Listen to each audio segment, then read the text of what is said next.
Gente, então eu vou chamar aqui o pessoal para a nossa próxima mesa. A gente tem como tema colonialismo e globalização no fazer artesanal. E para a gente ter essa reflexão e essa conversa agora, eu quero chamar, para mediar essa mesa, o Alexandre Araújo Bispo, que é antropólogo, crítico de arte, curador e educador independente. Pesquisa práticas de memória e artes visuais, com ênfase em poéticas afro-brasileiras e imaginários urbanos. Desde 2016, é proprietário da empresa Consenso, Cultura, Memória e Educação. É membro da Associação Brasileira de Críticos de Arte, pesquisador do coletivo ASA, Arte, Saberes e Antropologia, e membro do Núcleo de Estudos Afro-Brasileiros da Universidade Federal de UFSB. Para compor a nossa roda, eu gostaria de chamar também a Moara Tupinambá, que nasceu em Mairi, em Belém, do Pará. É artista visual e curadora ativista. E a Moara também foi curadora da nossa exposição Amazônia Conexões, aqui do festival. A Isabel Tessana, por favor, que é professora, antropóloga, pesquisadora indígena, artesã e liderança. Aprendeu artesanato ainda adolescente com a mãe e complementou seus conhecimentos no Colégio Salesiano quando era estudante. Desde 2015, participa ativamente da Associação de Mulheres Indígenas do Alto Rio Negro, em Manaus, no Amiã, Curá, Amarne, onde atua hoje como parte da diretoria no cargo de tesouraria. O grupo foi organizado com o intuito de promover oportunidades de geração de renda, qualidade de vida e formação sociopolítica para as mulheres indígenas de diferentes etnias. Em 2018, Isabel ingressou no mestrado em Antropologia Social e, posteriormente, deu continuidade aos estudos no doutorado pela Universidade Federal do Rio de Janeiro, Museu Nacional. Bem-vindo. E também o nosso convidado, Jefferson Paiva, que é artesão e acadêmico do curso de Arqueologia na Universidade Federal do Oeste do Pará.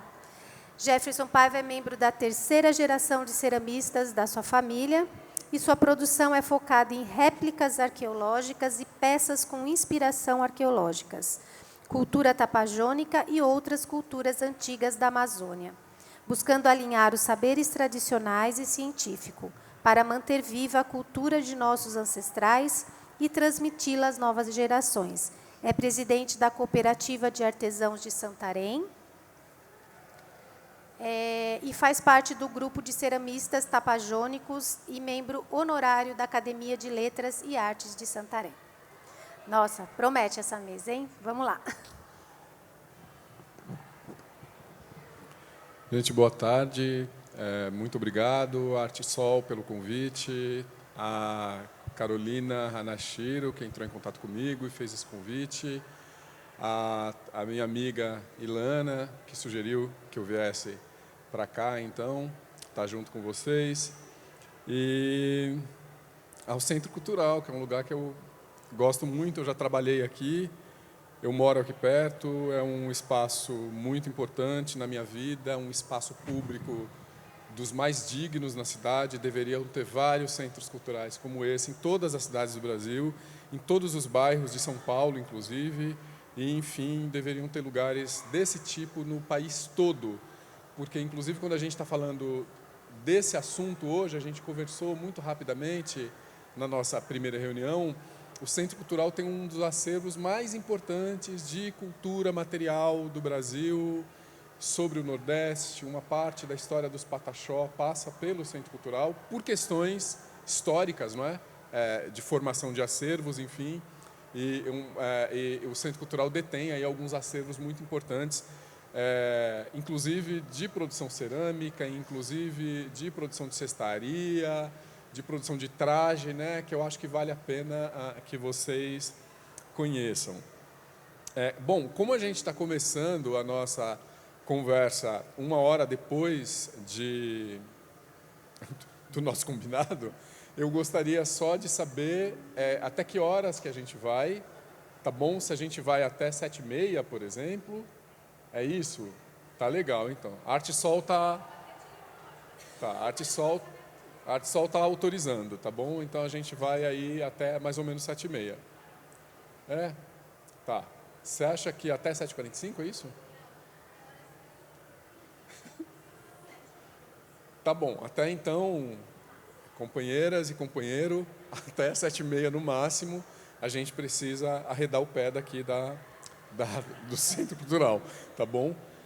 Então, gente, o nome dessa nossa roda de conversa é Colonialismo e Globalização no Fazer Artesanal.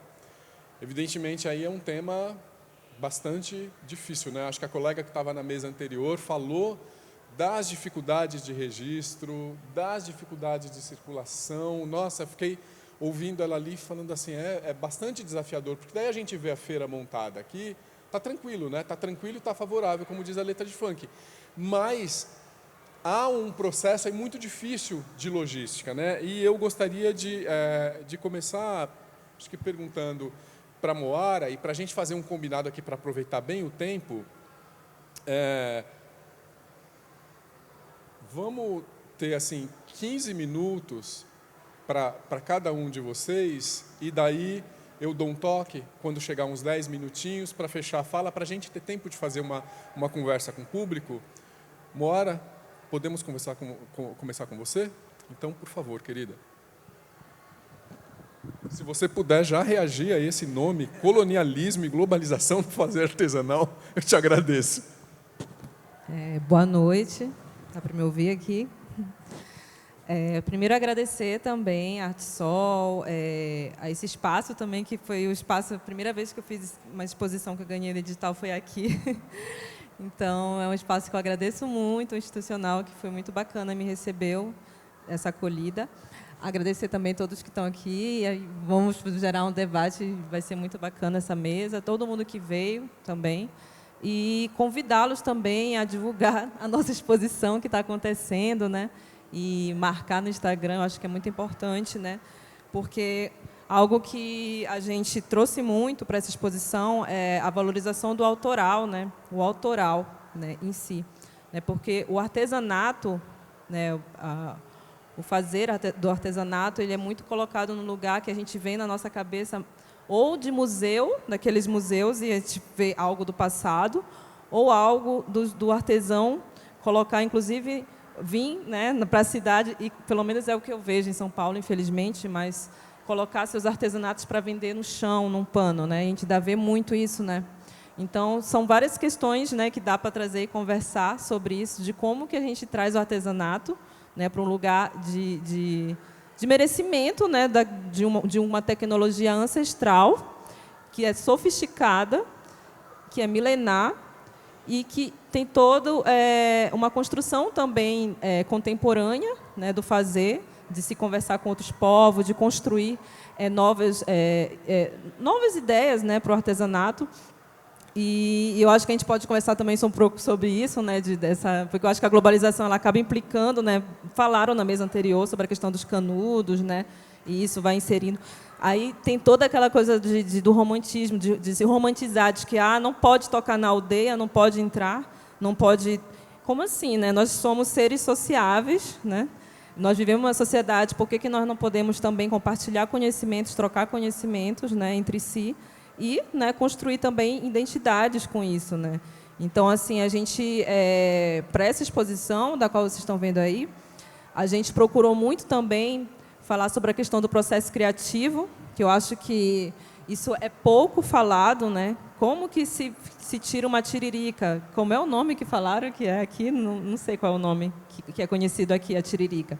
Como é que é essa miçanga natural, né? E ela é furada um a um, né? Na coleta, você machuca as mãos, né, para coletar, e você olha uma biojoia construída pelos Craô ali, e você não valoriza isso, né? Tipo, é um outro tempo, que é o tempo da natureza.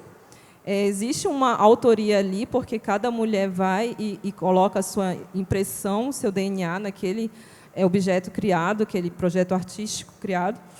E como é que a gente não valoriza isso, né?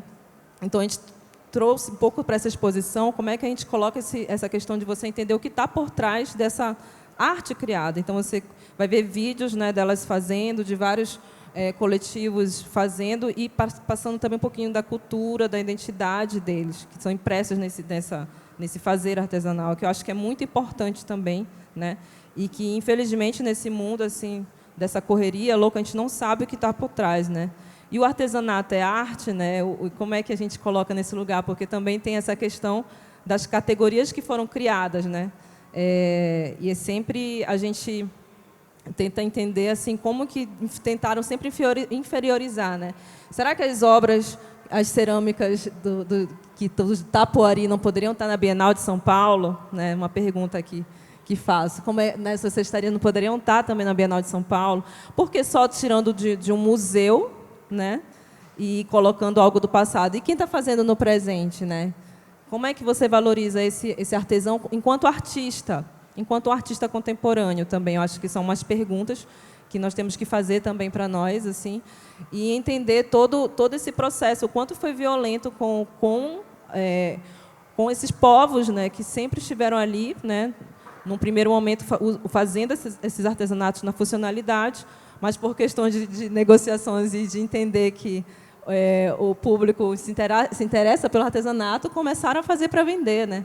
Então, por isso que hoje gira, né, essa economia dentro, e ela precisa ser muito valorizada. E, principalmente, respeitar o tempo, que outro, não é essa lógica de mercado, né? Não é essa lógica que a gente vê de shopping, né? É um outro tempo, é um tempo que a gente precisa compreender e respeitar e valorizar isso, assim, que eu acho que é muito importante. E também para eles mesmos, né? Porque a gente não pode também usar a mesma lógica de vocês aí façam agora 100 cerâmicas correndo, se vira no frio, né? Como é que faz isso? Então, assim, é um outro olhar, assim. Por isso que eu acho que o artesanato está no lugar que a gente tem que trazer também para o lugar da arte em si, né? Porque que às vezes também é colocado também como técnicas, sei lá, naif, né, que gostam de usar, né, também muito, né? Não, para os parentes que estão aqui, não caiam nessa. É arte, né? É uma arte como todas. E eu acho que é muito importante a gente se desconstruir, descolonizar esses conceitos que foram impregnados para diminuir, né? Eu acho que isso foi muito importante na nossa construção. E a gente também procurou nessa exposição como construir essas narrativas, né? As histórias de cada um, né? Trazendo o que eles mesmos, as cosmologias, né, de cada região ali, dos Tapajós, de todas as regiões que estão passando, porque a Amazônia ela é diversa, ela é pluriversa, né? Ela é composta por uma população que não é só indígena, mas também temos ribeirinhos, povos tradicionais, seringueiros, né? Então ela é um local múltiplo, né? A Amazônia também não é só estar no Brasil, né? Está nos Andes, está em vários lugares daqui. Então, assim, como é que a gente traz isso? E trouxemos um recorte para vocês compreender esse lugar da Amazônia, mas entender como um lugar que respira e que está nesse lugar de uma diversidade cultural muito forte, muito intensa, assim, e que a gente precisa conhecer, né? Eu imagino que, para muitos artistas que estão aqui expondo, é a primeira vez numa instituição em São Paulo, nessa cidade, e o valor que se dá para isso assim, é muito importante. Eu imagino que todo mundo deve estar muito feliz de ver seu trabalho aqui. Então, é muito importante estar, por exemplo, a imprensa divulgue cada artista, o nome de cada artista, os nomes dos curadores, que são curadores da Amazônia, para entender que o protagonismo é nosso, né? Nada sem nós, nada sobre nós sem nós, né? Então, acho que isso é algo que a gente tem que abraçar, porque tanto se quis falar da Amazônia, só que sempre com o olhar do estrangeiro, né? Tá. E aí, assim, hoje nós trazemos aqui o próprio autor dessas obras para falar sobre suas obras, sobre o quanto que isso é importante, né? Trazer toda a sua inspiração, a sua vida, a sua vivência, que é na floresta, mas que também está na urbanidade, porque a cidade está ali crescendo e está, né, engolindo, né, as comunidades e chegando cada vez mais. Mas nós precisamos valorizar esse artesanato para que realmente como estamos falando sempre, de colocar essa floresta realmente em pé, né? Porque a Amazônia ela não pode mais ficar nesse lugar de destruição, né? A gente viveu agora esses maiores fogos que estão jogando aí na Amazônia, e fora tantos de narrativas de infelicidade que a gente tem, né? De assassinato de ativistas, né? Acho que só esse mês já assassinaram em torno de 14 ativistas e indígenas que estão na região central e amazônica aqui do Brasil. Então, assim, como é que a gente traz isso, um valor para a Amazônia, mas que os próprios amazônidas possam também fazer parte e contar essa história, né? E não seja mais no lugar do estrangeiro. É isso. Olha, eu vou admitir aqui uma coisa. Na verdade, eu comi 3 minutos do tempo dela, porque eu sei que vai correr muito tudo, e para a gente tentar ter um tempo aqui de compartilhamento maior, então, eu, por conta própria, eu já engoli aqui 3 minutos, tá bom? Para a gente ganhar depois. Gostaria de passar a fala para o Jefferson, mas já fazer uma pergunta também para a Isabel, não é? Porque a Moara está falando, justamente está usando a categoria artista, né? E vocês estão identificados aqui na programação como artesãos. Eu gostaria de saber, e inclusive porque os 3 aqui têm trajetórias acadêmicas também, não é? Então, e o seu caso, né, Isabel, você está no Museu Nacional, né, uma das grandes referências aí de antropologia no Brasil. Eu gostaria de saber, primeiro do Jefferson, se o Jefferson poderia um pouco desenvolver também um pouco mais essa reflexão sobre essa relação artista-artesão, Jefferson. Se você pode comentar um pouco disso, pode ser? Pode sim. Uma boa noite a todos e a todas. Bem, muitas vezes, né, a questão do artesão, para mim, se torna uma questão meio assim inferior, né, ao artista. Que o artista é aquele que está numa exposição em Londres, Nova York, São Paulo. E muitas vezes o artista está na rua, está produzindo cerâmica, está produzindo outro tipo de artesanato, que, na verdade, tudo é arte, né? Já dizia, esqueci o nome do autor, que tudo é arte, na verdade. Né? Por exemplo, né? Isso. Então, para mim, eu me vejo como artista, né? E quando se fala em artesanato, eu já vejo assim, uma produção artesanal em larga escala, para uma comercialização. Acho que mais ou menos isso. E quando é artista, não. Artista, para mim, são obras únicas. A gente não produz em muita escala, né?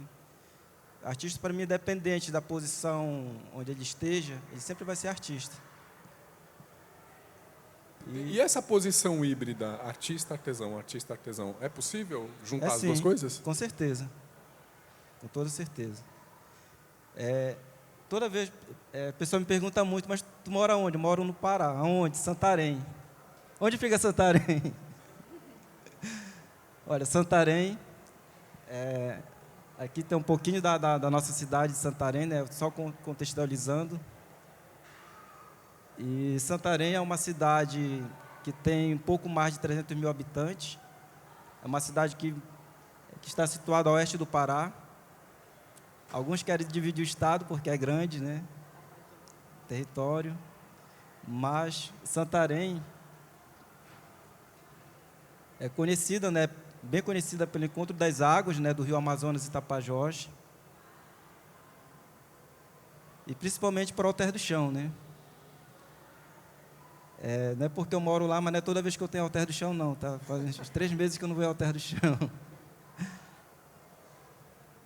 Como falei, nós situamos aqui Santarém aqui no mapa, né? No mapa do Brasil. É aquela bolinha preta ali. E a fundação de Santarém foi fundada, né, pelo padre Felipe Bettendorf em 1661.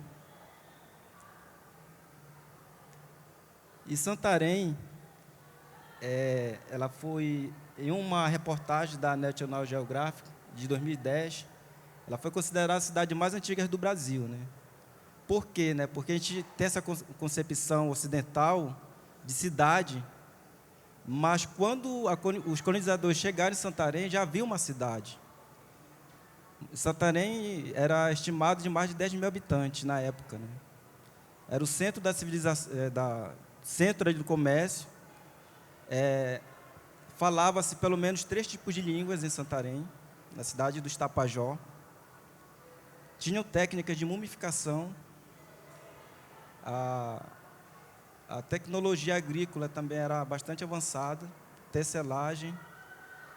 E uma coisa bem importante é que na cidade de Santarém, quando a gente faz réplicas, né, quando faz cerâmica tapajônica, o pessoal pergunta, é muito parecida com a cerâmica andina, com a cerâmica dos maias, dos incas, dos astecas. Aí sempre eu falo, não, a cerâmica deles que se parece com a nossa, né, porque eu acho que dá um ar de inferioridade na nossa cerâmica.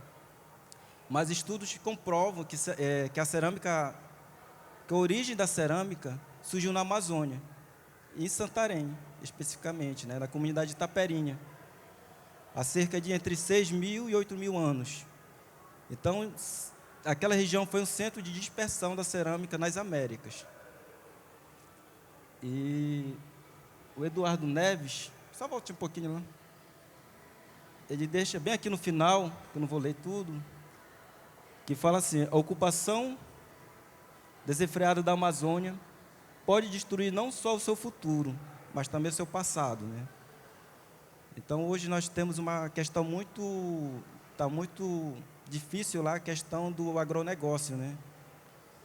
E isso vai levando, o IPHAN, às vezes, solicita o licenciamento ambiental, só de qualquer maneira a obra é feita, né? O empreendimento é executado, né? Eu acho isso muita falta de respeito, né, para com os povos tradicionais, com a arqueologia, porque acaba apagando uma parte da história, né? O exemplo do Belo Monte tiveram que mudar a população que morava na região, e aí foi perdido várias peças, né, artefatos, foi perdido um pouco da história daquele lugar. Algum lugar sagrado também foram perdidos.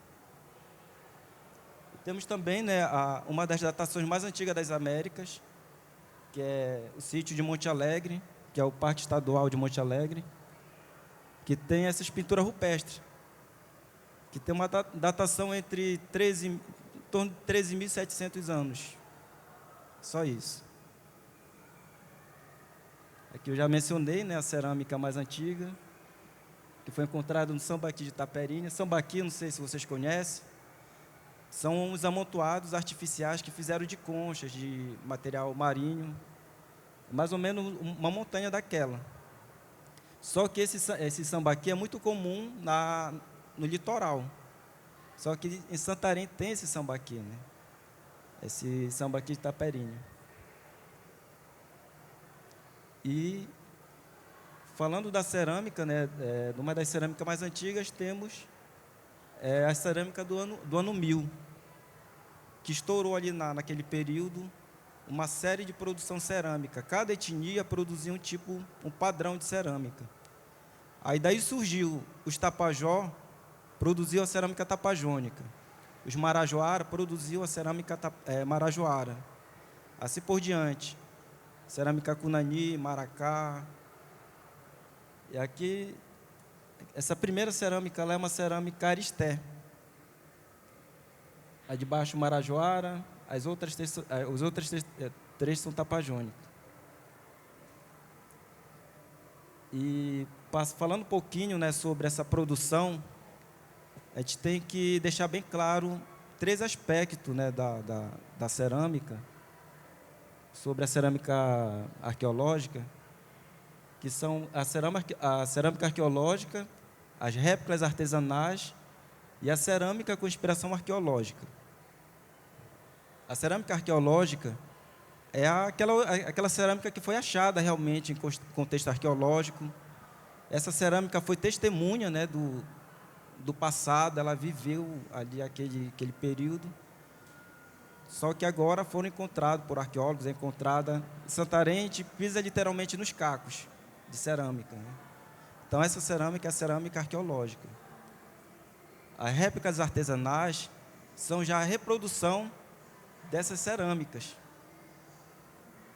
Essas peças que a gente faz, né, que é baseada, é como se fosse uma cópia da cerâmica arqueológica. E as inspirações arqueológicas já são vasos contemporâneos que contêm algum aspecto da cerâmica arqueológica.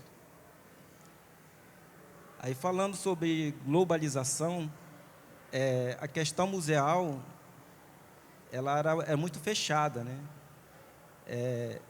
Nós somos donos de uma cultura, só que a gente não tínhamos acesso a ela. Geralmente, quando se fala museu, a gente pensa algo que fica remetido ao passado. Só eles tinham cultura, não falando, menosprezando, mas nós também temos nossa cultura, né? E hoje eu acho muito legal esse texto da professora Helena Lima, que fala o seguinte, que o museu não poderá ser apenas um lugar de memória, mas, acima de tudo, um lugar de recriação de memórias coletivas. O museu deixa de ser um lugar de memória para se tornar um lugar de criação de memórias. E está de acordo com o posicionamento de que o museu não é apenas para as pessoas consumirem cultura, mas se reconhecerem como produtores de cultura. Como meu tempo já acabou, né, eu encerro a fala aqui. Tinha mais coisas, mas vamos deixar para depois.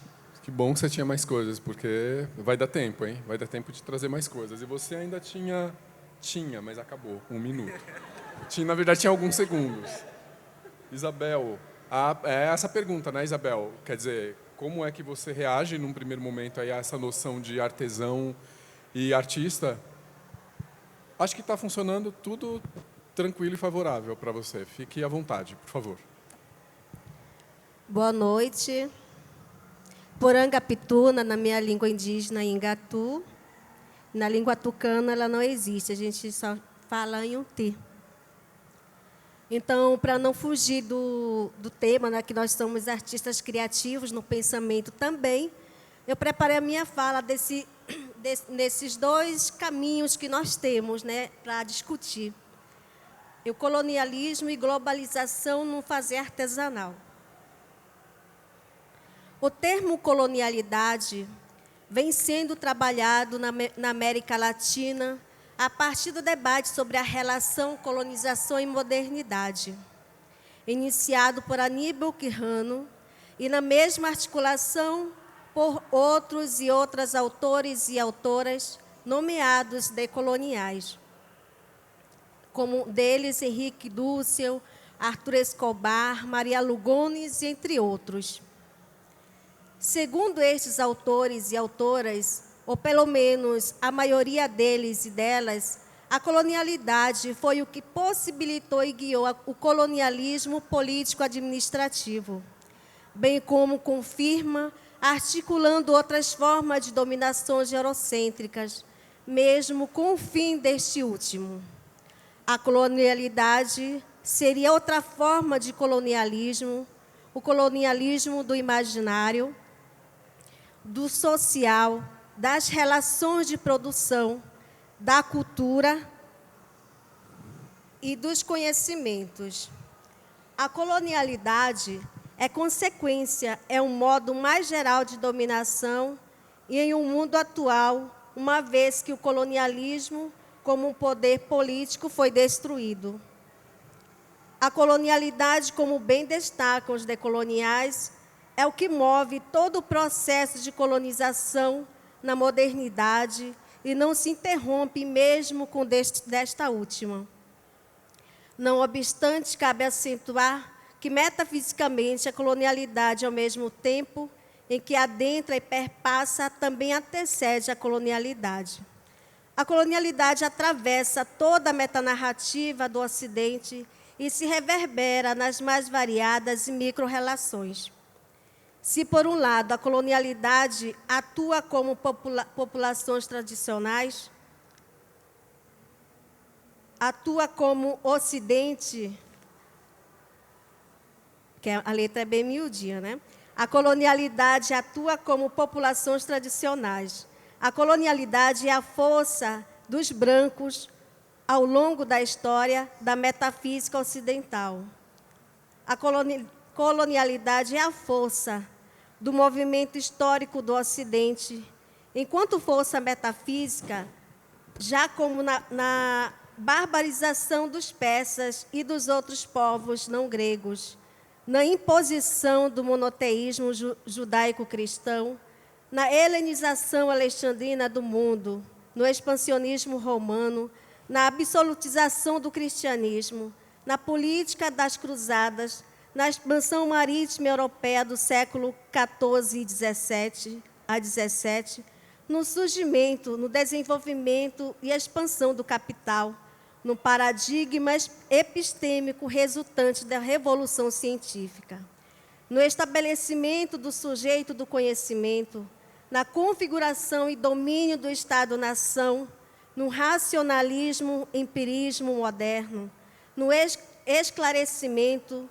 no positivismo, na noção de trabalho, nos discursos darwinistas, no evolucionismo, no liberalismo, nos variados fundacionismo, no materialismo histórico dialético, nas estruturas elementares, no desenvolvimento enquanto projeto de civilizatório humanista, nas políticas de identidade, na tecnociência, de Platão ao mundo, tecnicamente estabelecido. A colonialidade é a força mobilizadora na história da metafísica e do etnocentrismo ocidental. A tecnociência é o principal fruto da modernidade. É o modelo mais sofisticado e plástico da colonialidade. Por meio da tecnociência, a modernidade europeia potencializa o máximo e mobilizadora da significação e regulação na história ocidental. A colonialidade é um movimento normatizador da metafísica ocidental. A metafísica, o poder metafísico ocidental, o etnocentrismo, é a fonte do Ocidente em suas mais distintas formas, sendo a colonialidade metafísica, a dinâmica da metafísica, é por seu turno colonial. Poderíamos dizer que a metafísica ocidental opera por colonialidade e a colonialidade é uma operação metafísica. Portanto, a metafísica ocidental e a colonialidade são inseparáveis. Se a colonização ontológica é caracterizada pela intensificação dos fluxos de capitais, mercadorias, pessoas e informações proporcionada pelo avanço técnico na comunicação. O termo globalização surgiu na década de 1980, mas o fenômeno teve início muito antes. A globalização se divide em econômica e cultural. Ela trouxe uma grande reviravolta no mundo, deixando confuso para o entendimento leigo. A globalização econômica refere-se ao processo de internacionalização da economia, que é marcado pela consolidação do capitalismo monopolista, como novo modelo de acumulação com grande importância do mercado no âmbito da tomada de decisões. Globalização cultural, chamada também de globalização social, corresponde à difusão de elementos culturais em escala planetária, da mesma forma como o poder ser relacionado ao aumento da circulação de pessoas pelo espaço mundial e nas trocas socioculturais e relações estabelecidas nesses deslocamentos. Falando desses dois conceitos monstruosos, é perigoso se perder nesse processo, pois se faz presente em qualquer vida da humanidade. Falar da colonialidade e globalização é olhar com olhar sensível a partir da cultura do lugar, pois senão pode calhar com o olhar solipsista, como diz o Henrique Dúcio, pensar em torno de si mesmo. O capitalismo moderno é fruto da colonização e globalização baseado somente no lucro. Como dizia o Paulo Freire, se torna uma educação bancária. Por que não dizer que as relações também se tornam bancárias? A Amazônia tem vivido isso nos últimos anos. É como se fosse um grande depósito, um armazém, resquício do pensamento colonizador. A lógica do lucro torna esse olhar extremamente predador. Capitalismo moderno baseado somente no lucro. Não escutamos os povos originários, há poucos diálogos com os povos nativos.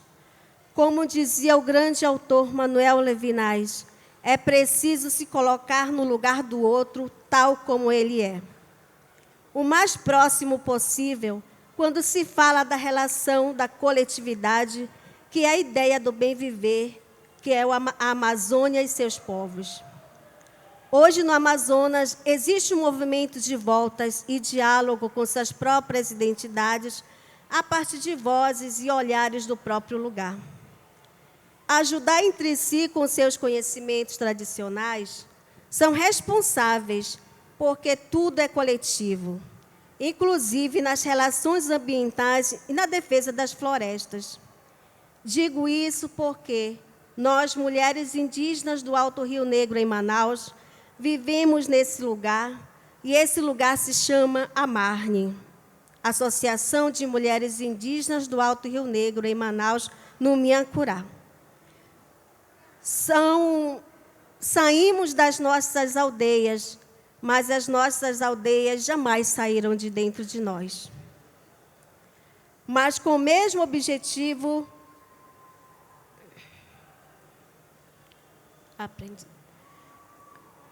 hoje, para ter o que temos hoje, saímos das nossas aldeias, mas as nossas aldeias jamais saíram de nós.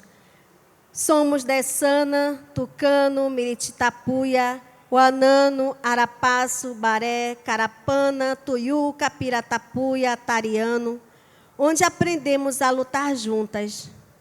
Para ter o que temos hoje e para ser o que somos hoje, foi resultado de uma luta coletiva na década de 80, que custou cada suor, cada história, cada luta coletiva. Hoje já não se vê mais dessa luta coletiva. Ela é verbalizada por muitos, mas pouco vivida por muitos. Talvez seja o resultado do colonialismo e globalização que cada vez mais cegam a nossa Amazônia. Na AMARNE, não temos um trabalho somente voltado para o artesanato, mas temos um trabalho transversal e complexo que atua na biodiversidade, no empreendedorismo social, parceria com outras instituições, educação, geração de renda, movimentos indígenas, culturas indígenas, língua materna, grupo de dança e outros elementos que vivificam o empoderamento e a cultura das mulheres indígenas no contexto urbano. Acima de tudo, somos ativistas políticas, principalmente nessa conjuntura atual.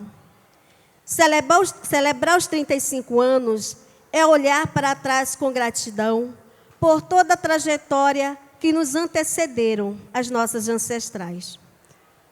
Foram dias sombrios, alegrias, mas superadas por todo o coletivo e com propósito, que estamos sempre juntas nessa luta. Acima de tudo, não esquecer do nosso objetivo principal, que é o direito das mulheres indígenas. Temos certeza de que o nosso artesanato significa muito mais. Podemos dizer que simboliza a nossa alma da ancestralidade da mulher indígena, porque todos eles fazem parte da nossa vivência cultural, são instrumento do nosso trabalho em nossas aldeias. E no mercado, ele tem um olhar de arte, como decoração, ornamentação e outros fins, dependendo do olhar do outro. Diante de tudo isso, o que significa o nosso artesanato? O que fazemos? De onde viemos? O que acontece no nosso território? Como preservamos os fazeres do local?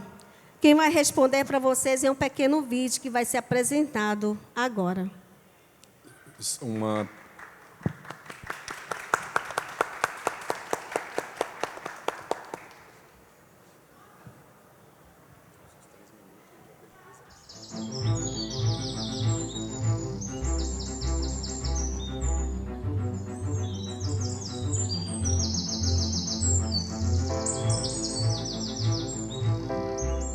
Para nós, mulheres indígenas do Alto Rio Negro, que reside aqui em Manaus, a Marne é aquilo que salvaguarda o patrimônio cultural dos povos indígenas do Rio Negro. A mulher pode, a mulher tem sua autonomia, a mulher tem seu empoderamento e tem seu protagonismo.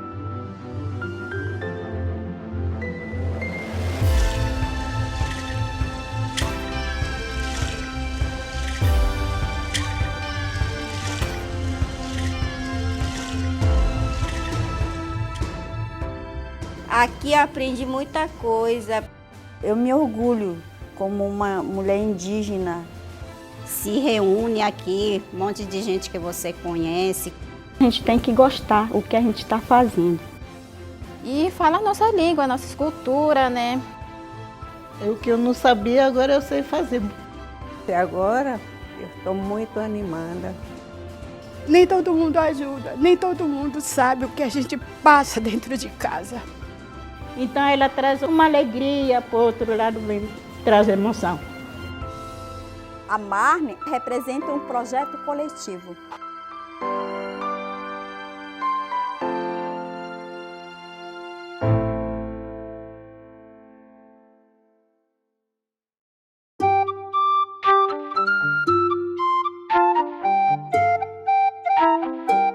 Eu estou aqui desde o início da associação, né? Em 84 eu fui participar de uma reunião junto com a dona Janete Gernella. Ela era antropóloga que deu essa ideia de criar uma associação, né? Eu vim para cá, trabalhei em casa de família, muito tempo. Uma colega minha falou que tinha essa casa, né? Eu já estava desempregada, aí tinha essa casa para onde desempregada podia estar aqui, né? Aí eu conheci Deolinda, em 1986. Quando eu comecei a trabalhar, como falou a dona Del, a gente não pensava, a gente começou muito, a gente não tinha nada. Deus nos ajudou muito para nós. Imagina na época que nós chegamos, porque a gente não entendia como começar, como fazer, como dialogar com a pessoa de autoridade. Ninguém tinha essa condição. A Janete Gernella, para nós, representa um marco que ela representava o mundo branco. E quando ela vem para um grupo de mulheres indígenas, falar dela, falar das mulheres, falar do que o intuito que aquelas mulheres domésticas, ela tem uma potencialidade de construir o mundo que elas querem. Eu tenho orgulho que eu entrei aqui, eu não tinha nada, conhecimento aqui, eu entrei aqui e aprendi muita coisa. Aqui eu aprendi muita coisa, a pessoa faz oficina, né? Aprende a fazer pulseira, brinco, colares, cesto. Tudo eu aprendi a fazer aqui. Eu trabalho com artesanato para ajudar a minha família, né? Os meus filhos para sustentar, né? É por isso que eu não paro de trabalhar, né? A fazer artesanato. Desde lá eu aprendi muita coisa, assim, tecer, que eu não sabia ainda. De lá mesmo do vim do interior eu não sabia, mas aqui eu aprendi. Ninguém imagina se a gente chegar, ver a Marne completar 35 anos, trabalhando e levando a nossa cultura e mostrando para os nossos filhos, para o nosso neto. E eu represento a nova geração, né, para associar, aprender também, né, um artesanato. E língua tucana, para a gente não pode esquecer, nem ensinar para os nossos filhos. Às vezes as nossas amigas, nossos parentes, nunca sabem, você não sabe o que está passando dentro de casa. Eu agradeço, meu Deus, todo dia, porque essa associação é muito acolhedor, entendeu? Que a gente ajuda muito, muita gente, entendeu? No passado da história, nós, mulheres indígenas, nós fomos deixadas de lado. Quem tinha voz e a vez de falar sempre foram os homens. E hoje em dia, nós também, mulheres indígenas, temos a voz e a vez de dizer para eles que nós também temos essa coragem. São os momentos de que as mulheres protagonizam, de que as mulheres têm uma autonomia de decidir. Olha, é uma decisão coletiva, né? A Marne, ela expressa um processo conquistado pelas mulheres indígenas do Rio Negro. Eu sinto muito emocionada porque eu não sabia que eu ia chegar a esse ponto. Cheguei. Vocês de Marne realizaram muito durante esses anos. Vocês encontraram e foram vitoriosas sobre obstáculo depois de obstáculo. Vocês realmente fizeram uma profunda contribuição em nome de todas as mulheres indígenas do Brasil e de outros países do mundo. Parabéns a vocês, parabéns a todas.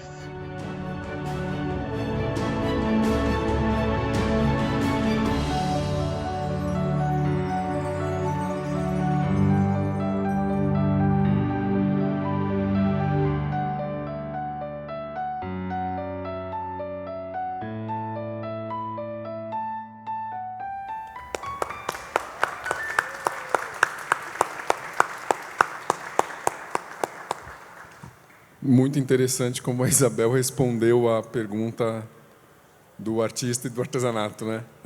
Ela fez toda uma reflexão e chamou esses dois conceitos, o conceito de colonialismo, de globalização, de dois conceitos monstruosos, né? Muito interessante também isso na sua fala e a maneira como você responde ao final com esse vídeo, né? Talvez te interesse menos a diferença artista-artesão, né? Isso talvez pouco importe. Né, importa exatamente o tipo de transformação que está sendo processada.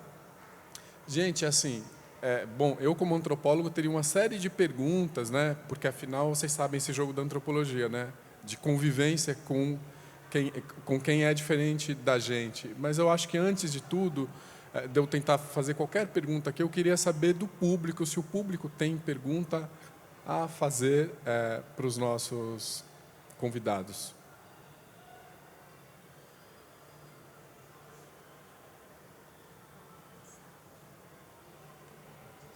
Acho que tem um microfone. Tem?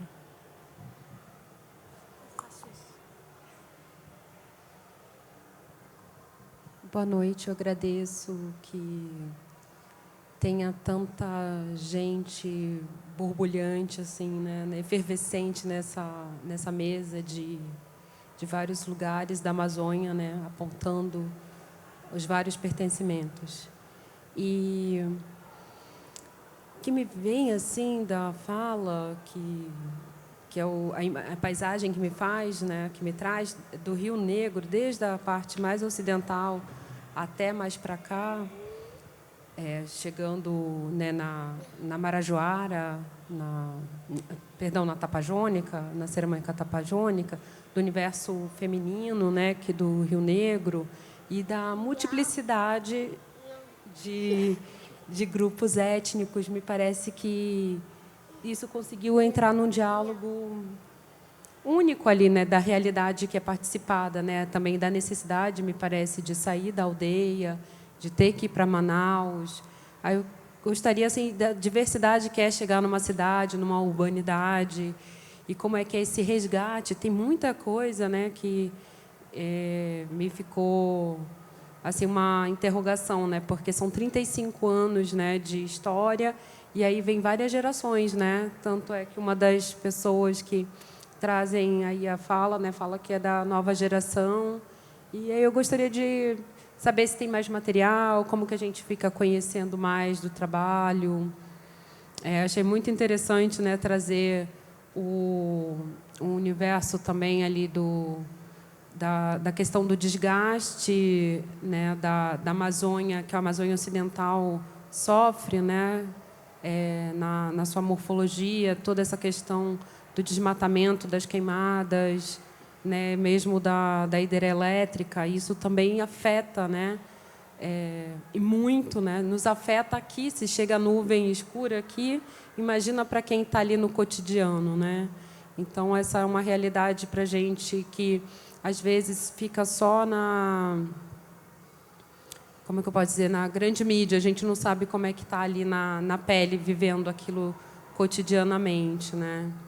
Então, são esses dois ponderamentos, que eu não sei se é uma pergunta exatamente, mas como a gente conseguiria acessar mais material, né, de vocês e trazer um pouco dessa questão de quem são essas pessoas, né, que está ali, né, que eu acho que está na exposição também, uma parte ali na exposição desses relatos. Então, a curadoria foi muito feliz de trazer, né, quem faz, né, a Amazônia, né, não só enquanto floresta, mas enquanto pessoas, né, que povoam e tem esse lugar de vida e efervescência, né, cultural. Muito obrigada.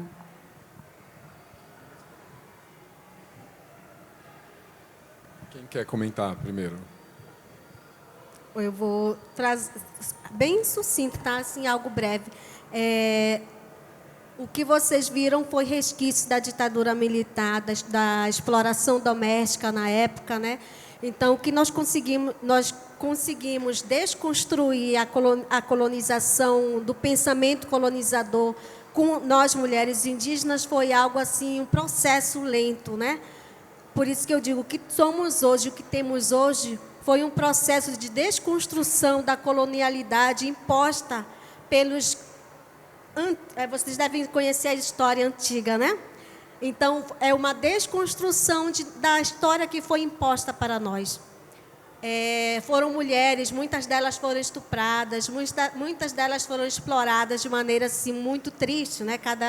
Cada mulher traz sua história de maneira muito triste, mas a nossa alegria é da superação, de conseguir resgatar, de conseguir viver, ter essa vivência, porque o colonizador queria nos matar, mas dentro de nós, do nosso coração, sempre pulsou os nossos costumes, as nossas culturas. Então, mesmo na cidade, fazemos esse resgate. A gente não gosta muito do resgate, mas a gente vivencia aquilo que nos foi negado antes, né?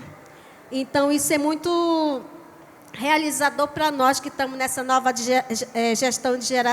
geração de gestão.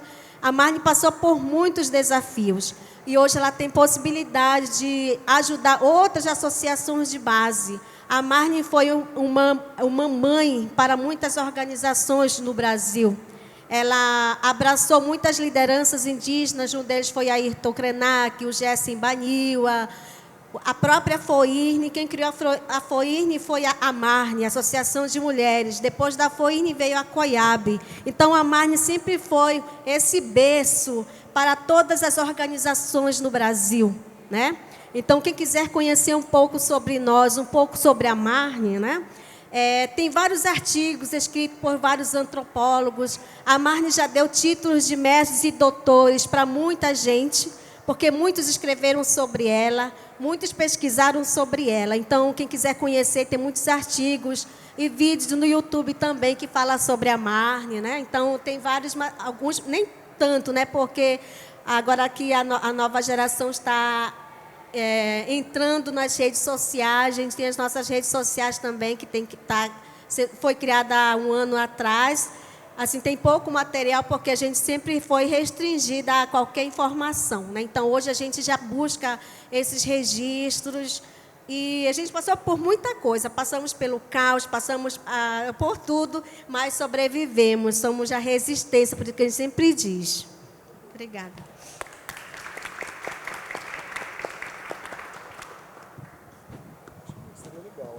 Oi. Nossa, muito inspirador, né, ver tudo isso e conhecer muito mais ainda sobre a Marne, né, sobre vocês, assim, eu fiquei muito feliz.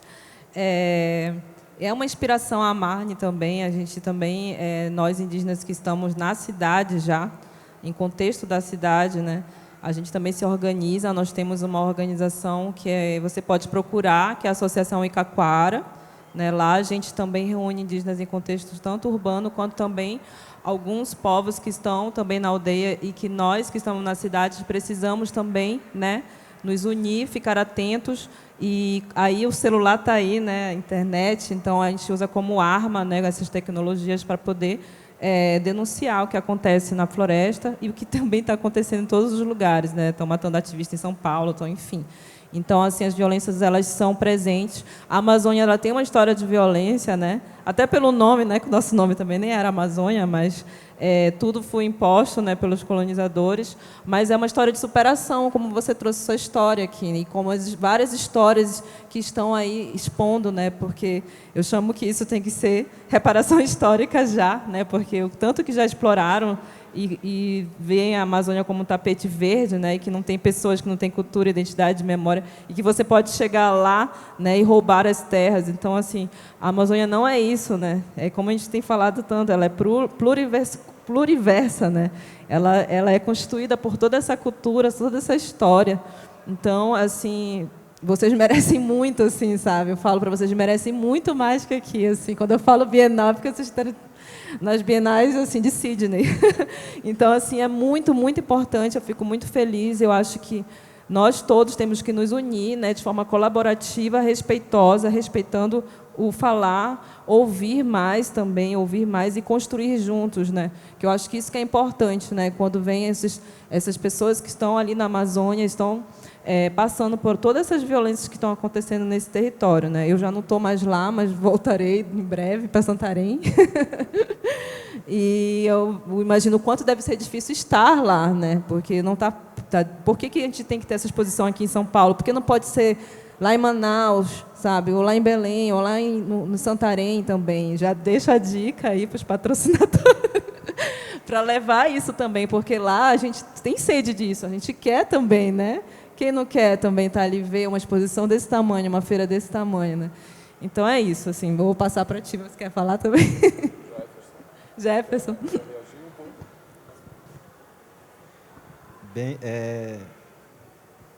questão do colonialismo, né, do capitalismo, né, vem destruindo cada vez mais a Amazônia, né? E isso vem trazendo sérias consequências, não só para nós, mas para o mundo todo, né? Quando se fala de destruição, garimpagem, principalmente, desmatamento ilegal, está levando, né, vidas.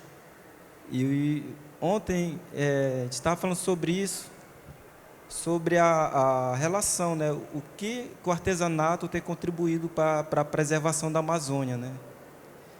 E quando o artesão faz uma peça, um objeto de arte, ele tira da natureza, ele explora a natureza e através disso ele sustenta a sua família, né? Como o doutor da borracha estava falando ontem, né? A seringueira, o leite da seringueira não alimenta a pessoa, né? Mas produz o alimento de qualquer maneira para alimentar as famílias, né?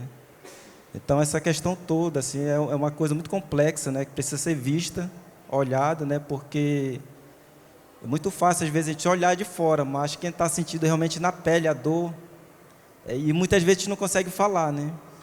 E somos sufocados muitas vezes.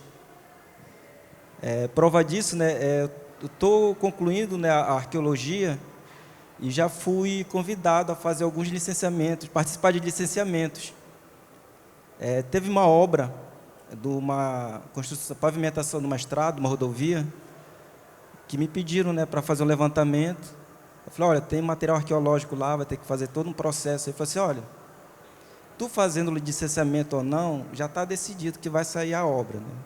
Então, é uma coisa triste, né? É a questão do capital, de querer ganhar, crescer em cima da Amazônia, né? E esse pessoal é todo de fora, né? Que vai daqui, vai de outras regiões para lá, né? Mais ou menos isso. Primeiro, obrigado, né, pela digressão que a colega fez e que permitiu esse tipo de resposta, né? Eu fico pensando justamente, quando se fala em colonialismo e globalização, nesse fazer artesanal, porque parecem que são coisas efetivamente que estão em conflito total, né? O fazer artesanal nada tem que ver com globalização e nada tem que ver com colonialismo. E daí o que a Isabel está dizendo é justamente esse fazer é uma reação a esse tipo de situação que estava posta de uma maneira que parecia que não tinha mais saída, né? E a associação ela foi justamente a saída. Eu fiquei inclusive intrigado de como essas mulheres como dentro da Amazônia, que tem tantas populações indígenas diferentes, no Brasil inteiro e na Amazônia especificamente, como que essas mulheres conseguem se auto-identificar com aquela origem? Com tantas violências no meio do processo, como alguém consegue se identificar tucano, ou tucano porque a etnia que eu mais lembro aqui, né? Que talvez seja mais fácil, inclusive, de falar, né? Mas como que acontece, como é possível chegar com essa autoidentificação dentro da associação? Porque carregamos dentro de nós a nossa própria identidade, né? Então, isso todo mundo fica admirado. Mas como em Manaus, que é um espaço urbano, só tem cimento, só tem prédios e tudo mais, e vocês conseguem viver na cidade, no contexto urbano. E muitos nossos parentes nos questionam.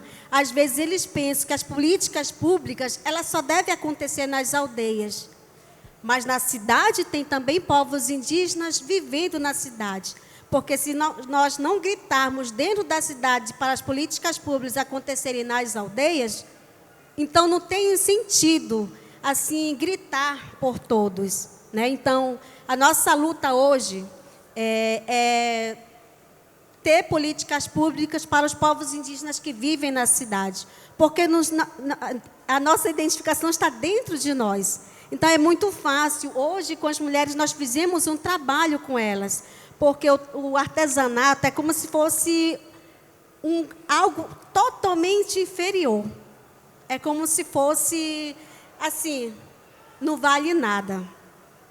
Isso que todos os artesãos do Brasil, eles tinham essa mentalidade de ser o artesão com algo inferior. E as mulheres na nossa associação, elas também tinham esse pensamento. Então, nós trabalhamos com elas que o artesão ou a artesã, ela é também uma profissão e ela precisa ser valorizada. Eu não faço nós também trabalhamos com as mulheres, o nosso artesanato eu não vou fazer para o branco, eu vou fazer para mim também. E nós também estimulamos, incentivamos que todas as mulheres que trabalham, fazem o brinco, o cordão na associação, que ela também faça para ela.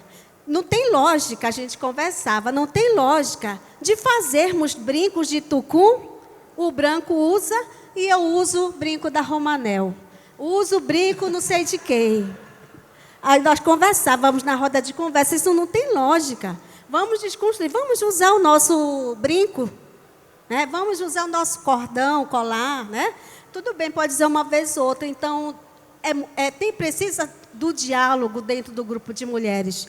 Nós, mulheres, a gente sabe que somos muito polêmicas, né? Criamos muitas coisas assim. Então, na nossa associação, acontece várias situações e precisamos dialogar entre nós, né? Porque se a gente não dialogar entre nós, eu não tenho como dialogar com outro grupo. Então, isso é muito importante para nós, mulheres da Marne.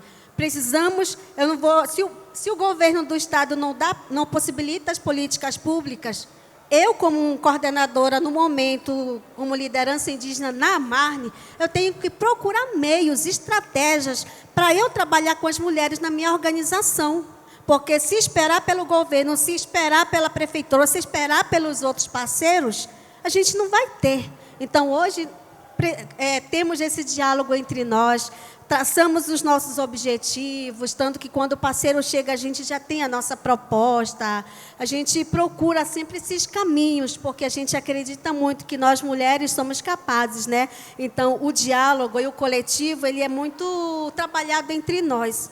Então, eu não tomo uma decisão, estou aqui, mas, assim, nós somos articuladoras, nós da coordenação, somos 4 mulheres. Entre 4, nós somos articuladoras políticas, articuladoras sociais, assim, todas nós somos corresponsáveis do nosso grupo. Então, não jogo só para as mulheres. Entre nós tem esse diálogo interno também, né? Então, um processo lento, não é fácil. É muito fácil você, artesão, trabalhar com seu grupo de família, com seu grupo de artesão, ou com alguém de 4 famílias.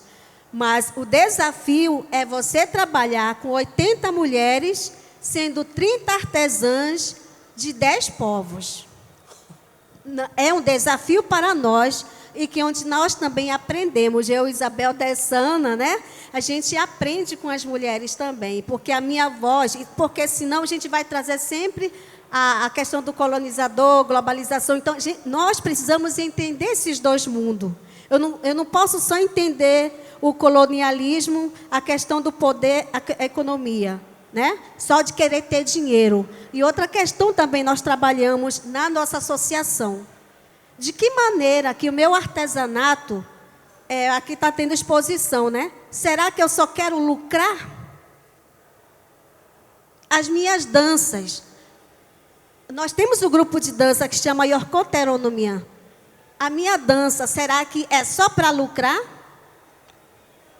Por onde perpassa a minha cultura, a valorização dentro do meu artesanato, dentro da minha dança, dentro daquelas cestarias de Uambé? Eu fico preocupada com os outros artesãos também. De que maneira que perpassa essa cultura do manejo que a gente fala tanto? A gente se preocupa, e nós temos na Marne nós temos 3 associações de mulheres que estão nascendo agora, estamos acompanhando para elas serem pessoas jurídicas, né? Então, a gente também leva essa reflexão para esses nossos parentes, dentro da própria Manaus, que Manaus é grande, né? Então, é isso.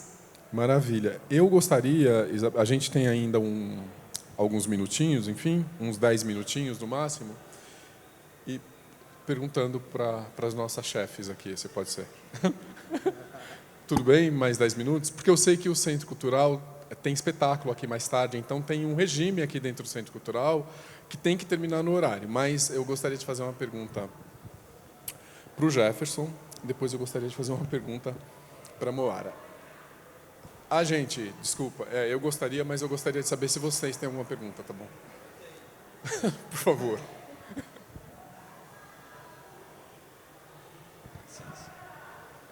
Olá.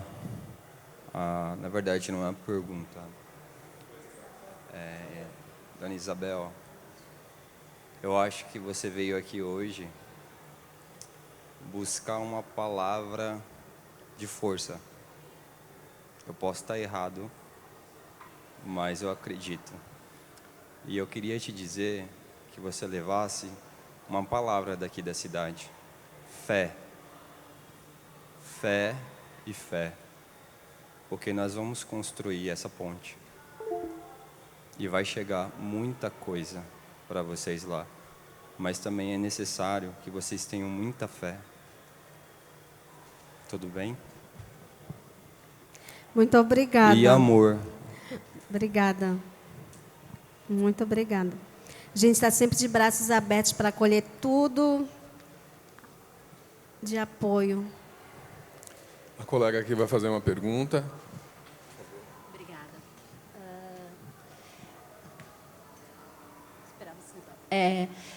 Todos vocês têm trajetórias acadêmicas e provavelmente levam esses saberes para dentro da academia. E algo que me chama a atenção em todas as conversas e que é nítido e visível entre a população no geral é o desconhecimento que nós temos da nossa própria história ancestral e das histórias dos diversos povos, das diversas nações que habitam o Brasil. A gente estuda na escola a história da Revolução Francesa, a gente estuda na história a história de vários outros países que têm pouca ou quase nenhuma correspondência conosco, mas nós não estudamos a história dos nossos povos. E aí, em outras rodas, se trouxe essa referência de por que a gente não valoriza o trabalho do artista artesão, por que a gente quer pagar barato por isso e não valorizar isso como algo elaborado, requintado e que merece ser justamente remunerado, e por que isso é estrutural.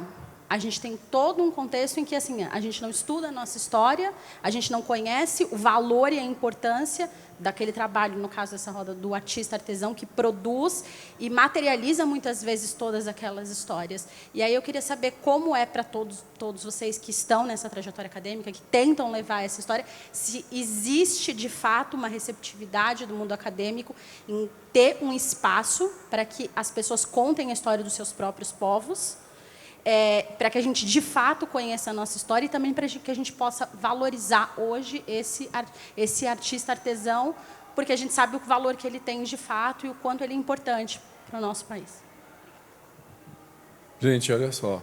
Agora ninguém mais tem chance de fazer pergunta, porque a gente tem realmente pouquinho tempo.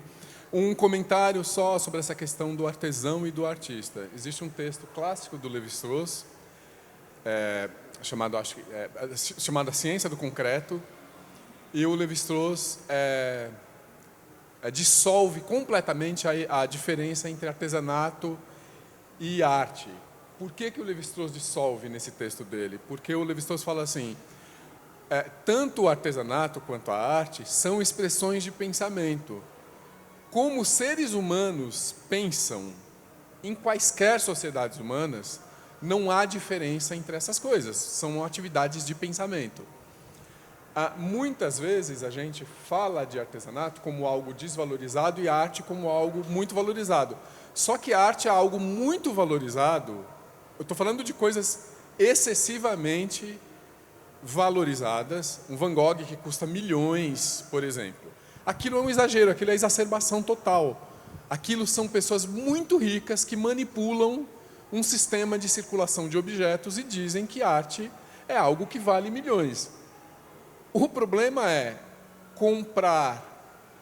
de repente comprar um determinado objeto a R$300, ou 400, ou 500, é pesado para muita gente. Para muita gente.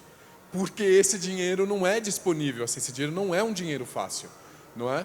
Então, acho que na mesa anterior a gente viu a complexidade, às vezes, de circular um objeto produzido dentro de uma aldeia até a cidade. E não é assim, da aldeia até São Paulo.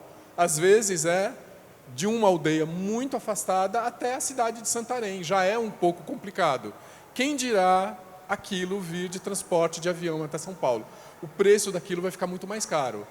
Então, eu fico pensando na quantidade de coisas bonitas que existem e que você precisaria ter uma casa para ter um vaso de 1 metro de altura. Você precisa ter uma casa muito grande para ter um espaço só para um vaso. Eu fiquei vendo, né, Jefferson, desse conjunto de peças que você mostrou, por exemplo, quem tem condições... Eu não estou falando só condições financeiras, porque essa condição financeira é também uma condição de espaço dentro da casa. Grande parte de nós aqui não temos casas espaçosas assim, não é, que comportam um espaço exclusivamente só para uma escultura, para absolutamente mais nada. Aquela escultura, ela não é uma escultura usada dentro de uma religião como o candomblé, que é uma escultura que come comida, que recebe libações, que recebe rezas. Não. A escultura decorativa, ela é simplesmente um objeto que vai em cima de um outro objeto, por exemplo. Então, eu fico pensando, né, naquelas duas categorias de objetos, aquela segunda categoria, a terceira categoria, inspirada na arqueologia, eu acho que eu já vi peças daquele tipo, por exemplo, em casas de candomblé, que devem ser consumidoras, então. Mas nas casas de candomblé, esse objeto ele não está ali morto no canto. Ele está participando da vida da casa de candomblé. Ele carrega água, ele carrega flores, ele participa de uma série de cerimônias. Ele não é um objeto em cima de um estante, meramente. A segunda categoria de objetos que você falou, que eu não lembro, porque a última é a inspiração arqueológica, a segunda... Réplicas artesanais. Como? Réplicas artesanais. As réplicas artesanais. Eu fico pensando assim, nossa, por exemplo, quem será que compra as réplicas artesanais? Que são peças também fabulosas e tal, né? Então, a gente só tem 3 minutos, precisa ser bem rapidinho. A pergunta da colega, 1 minuto para cada, tá bom? Bem rapidinho. E a minha pergunta para você, e a Moara, eu vou conversar com ela daqui a pouco. Quantos minutos? Isso, mais um pouquinho, olha que pronto. Então, acho que pode começar pelo Jefferson, então vou até fazer a pergunta para a Moara, então. Pode fazer. Responder a pergunta dela? Pode, eu acho que você pode responder a dela e responder a minha, se você puder também.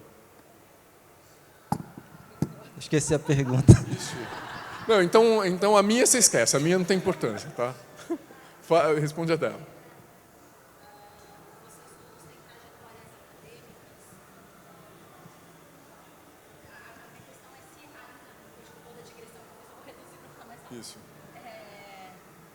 falo alto, acho que dá para ouvir. Se existe uma abertura de fato dentro da academia para todo esse conhecimento e esses saberes, para que a gente possa, como sociedade, e isso desde a base curricular, que deveria estar lá nos primeiros anos de ensino, para a gente estudar e conhecer a história do nosso território e dos diversos povos que habitam, que são diversos e que têm muita história, uma história que difere entre eles e que, de muitas maneiras, influenciaram. Se isso existe, como todos vocês têm trajetórias acadêmicas, se isso acontece, ou ainda é muito, muito difícil. Eu acho muito legal essa pergunta, né, porque é interessante. A gente estuda outros países, mas o nosso aqui a gente deixa por conta, né? Eu fico muito feliz porque hoje eu já vejo o indígena antropólogo, já vejo o indígena arqueólogo, já vejo o indígena bacharel em direito. Então isso vem crescendo a cada vez mais, né? Muita gente é contra as cotas, né? Mas isso a gente já vê nas universidades. E uma das coisas que eu até comentei, que seria o resto que eu iria falar, é que antes a arqueologia era muito fechada, era uma coisa que vinha de fora. Hoje, tem um projeto replicando o passado no Museu Paraense Emílio Guild, que ele abriu as portas da reserva técnica para a sociedade artesão ceramista, onde as pessoas têm acesso às obras originais, né? Então, isso para mim é um grande ganho, porque hoje o ceramista ele pode se conectar com o objeto, não fica uma coisa guardada. Hoje a gente tem a possibilidade de ir lá, olhar, ver a peça, estudar, reproduzir e transmitir esse conhecimento a outras pessoas, né? Mas é um caminho que é uma vitória, né, que está conseguindo recentemente e que eu espero que seja levado adiante, né? Eu recomendo um livro que é da Linda Smith, que é Descolonizando Metodologias, que vai trazer um pouquinho, talvez precisa ser colocado na academia. A gente ainda não tem um indígena que escreva, eu acho que ainda não, né? Descolonizando Metodologia nesse lado, onde fala como é que a gente pode introduzir esses métodos na academia, e ela traz a vivência dela, estudando o próprio povo, né? Porque o indígena não podia estudar o próprio povo, né? Foi uma luta dos indígenas, dos antropólogos, então, tipo, não podia estudar, né? A gente ouvia do próprio antropólogo branco, não, vocês não podem, porque aquela coisa, se você não ser o sujeito, não pode, né? Não tem uma coisa assim não pode estudar porque você é o sujeito disso, então você não pode estudar a sua própria história. Eu falei, como não? Se a gente que domina e sabe a nossa história, por que a gente não pode estudar e falar sobre a nossa história, né? Não faz sentido. Então, a Linda Smith, ela do povo maori, ela traz isso para a academia, que eu acho que é muito bacana. E tem a lei, né, 8.645, acertei? Não lembro. 11.645, obrigada. E essa lei ela tem que estar muito forte, né? Ela é uma luta dos indígenas e povos pretos, quilombolas, enfim, negros. Tem que ter muitos mais na universidade para que ouça essas histórias de quem realmente sabe essa história. E também tem se construído universidades indígenas, né, por aí. Então, acho que isso vai ser um grande avanço aí que vamos ver, provavelmente daqui a uns anos, universidades indígenas sendo construídas aqui no Brasil. Isabel, bem rapidinho. É um desafio. Precisamos trocar o presidente, trocar os nossos secretários de educação, porque nós, povos indígenas, principalmente da educação escolar indígena do Amazonas, a nossa luta em fazer implementação nos nossos currículos para as escolas de base, que é de 1º ao 5º, né? Tem as creches também. Mas nós, como a Marne, nós temos as nossas metodologias para ensinar as nossas crianças na nossa associação, porque nós temos uma escolinha indígena na nossa associação. Então, a gente procura meios para ensinar, porque os filhos que nascem na cidade, eles precisam conhecer a cultura, a nossa origem, né? Então, no nosso currículo pessoal da Marne, a gente, todo sábado, uma mulher Mirititapuia, ela conta um pouquinho da história, da origem dela para os coleguinhas, para os demais que participam do nosso espaço cultural, que se chamamos, né? Mas precisamos fazer essas trocas no sistema brasileiro mesmo, viu? Questão de governante. Obrigada. Gente, vamos finalizando, então, pode ser? para a gente já fazer essa troca de águas. Então, acho que vocês poderiam fazer palavras finais, né? Em alguns segundos, assim. Tá achando legal o evento? Tá bacana a feira? Tá bacana a exposição? Tá bacana esse encontro? 1 segundo para você. Tudo bem. Quero agradecer aqui em nome das mulheres indígenas da Amarne, né, ou até do Amazonas também. Agradecer pela parceria da Rede Artesol de poder trazer essas falas, narrativa das mulheres indígenas a partir de nossas vozes, né? Agradecer vocês também. Eu queria ver quem era o bispo, né? Eu fui lá ver o vídeo do bispo, lá quem é esse bispo antropólogo, né? Então foi muito bom conhecer, ter esse diálogo com vocês, com meus colegas. Agradecer todos os artesãos. Se eu pudesse trazer todos em um avião monstruoso, que todo mundo estaria aqui, porque o pouquinho do que vocês conheceram do Amazonas é muito pouco.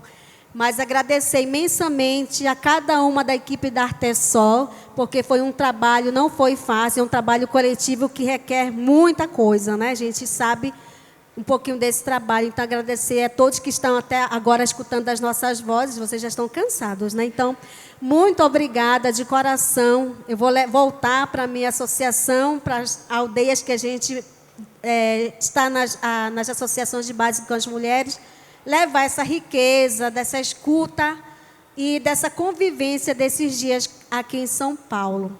Que se pudesse, cada município ou cada estado tivesse como esse centro cultural aqui de São Paulo, em Manaus, ou no Pará, e outros locais, seria muito bom. Só para a gente ver que precisa das políticas públicas do governo para implementar nos municípios a questão da cultura, principalmente indígena. Muito obrigada.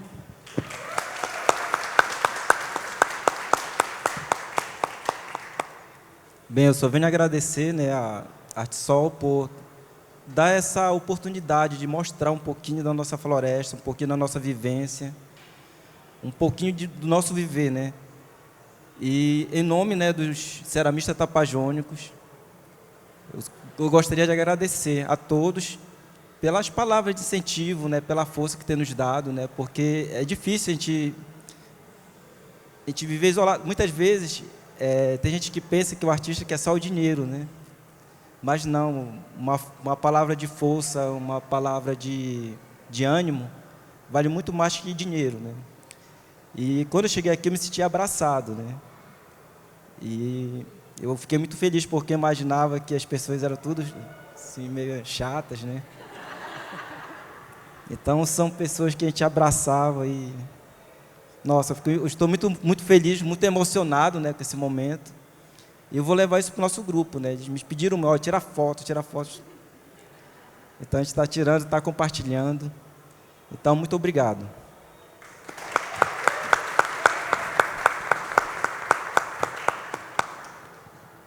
Eu também, né, vim aqui agradecer também a vocês. Eu aprendi muito hoje.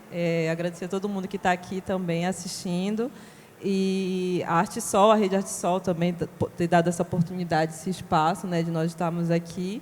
E, por favor, levem para a Amazônia também esses eventos assim que, nossa, isso é muito interessante, né, em Santarém, em Manaus.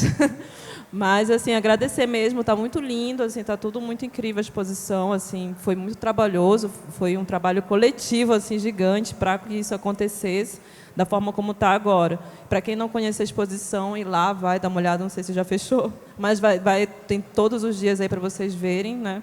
E, mais uma vez, assim, eu quero que nós todos, né, estejamos nos livros de história, né, nos livros de história da arte, que daqui a 100 anos possam estar falando sobre nós, né? E é isso, Cuecaturete também a todos.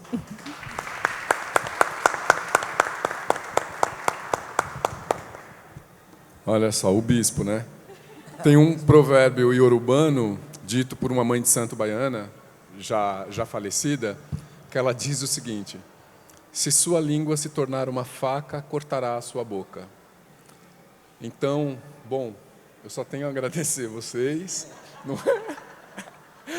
Dizer que, sim, acho que tem. São Paulo é muito importante para o campo das artes, para o campo da cultura. Muitos autores falam isso, Milton Santos falou isso. A circulação de coisas por aqui é muito rica. Uma cidade muito desigual, uma cidade muito violenta, uma cidade muito agressiva, cada vez mais lotada de prédios, rios sujos e desigualdades de saneamento básico e desigualdades de acesso à saúde, à escola. São Paulo, assim, está mestre em produção de desigualdade. É um modelo de desigualdade. Por outro lado, não é? Quando você diz isso, né, Moara, da importância de estar aqui nesse espaço que você passou aqui pelo programa de exposições, que é um programa que eu tenho muito carinho, porque é um programa público, programa de dinheiro público, não é? Dinheiro público, política pública, e tem que ter. E aqui é um espaço público, aqui não é um shopping center, não é? Então aqui é um espaço público. Então, para mim, que trabalhei aqui durante 2 anos, ver, por exemplo, essa feira acontecer aqui, saber que essa feira acontece sem intermediações, é muito bom, é muito satisfatório. Então, eu espero, sim, que, de fato, quem sabe, outros centros culturais com esse tipo de dignidade, como esse daqui tem, e que eu espero que se mantenha, e que, de fato, a gente consiga descentralizar em relação a São Paulo, porque São Paulo é uma vitrine, São Paulo é muito importante, mas é importante que a gente frutifique isso em outros lugares, né? Para que mais gente possa ver. Gente, muito obrigado, boa noite a todos.